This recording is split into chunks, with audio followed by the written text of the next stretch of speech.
Castro தொடர்பாகவே ஒரு கேள்வி. இப்போ வந்து பொதுவாக வந்து ஆத்திகர்கள் இருக்கிற வீட்டில் வந்து என்ன அது ஒரே சடங்கு அது இதெல்லாம் பண்ணிட்டு இருக்கீங்கன்னு சொல்லிட்டு நாத்திகராக மாறுறவங்கள நம்ம நிறைய பேர் பார்த்துருக்கோம்.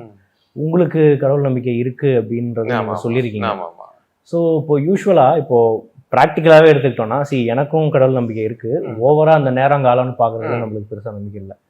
ஆனால் இப்போ ஒரு சினிமா வைஸ் பார்த்தீங்கனாலே இந்த டைட்டிலா இந்த சென்டிமெண்ட்டு, இந்த நம்பரா இந்த சென்டிமெண்ட்டு, இந்த ஆர்டிஸ்ட் காம்பினேஷன் இந்த டேரக்டரா இந்த சென்டிமெண்ட்டுன்னு இருக்கும்போது நீங்கள் நேச்சுரலாகவே நாத்திகம்ன்ற அந்த ஸ்டெப்பை தானே எடுத்து வச்சிருக்கணும். இப்படி ஒரு ஃபோல்டுக்குள்ளேருந்து இருந்தும் இப்படி, ஏன்னா உங்களுக்கு ஆல்ரெடி கெரியர் வைஸ் கேட்குறீங்களா? எனக்கு புரியல.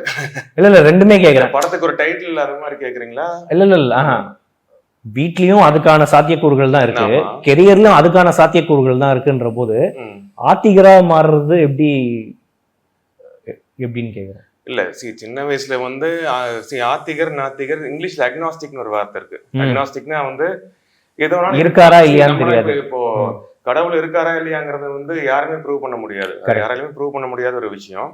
அப்படி இருக்கும்போது நம்மளுக்கு வந்து ஏதோ ஒரு எக்ஸ்ட்ரா பவர் மேல ஒரு நம்பிக்கை அப்படிங்கிறது வந்து நம்மளுக்கு பேசிக்கா ஒரு மனுஷனுக்கு வந்து அவன் மேல நம்பிக்கை இருக்கணும். பட் அந்த நம்பிக்கையை வந்து சோதிக்கிற மாதிரி சில தருணங்கள் எல்லார் லைஃப்லயும் வரும். அப்படி இருக்கும்போது அப்கோர்ஸ் நம்ம நண்பர்கள் சப்போர்ட், ஃபேமிலி சப்போர்ட்லாம் இருந்தாலும் எல்லாத்தையும் தாண்டி ஒரு சுப்ரீம் பவர்ங்கிற அந்த ஒரு பிலீஃப் இருக்கும் போது நம்மள அறியாத ஒரு வேகம் கிடைக்குது.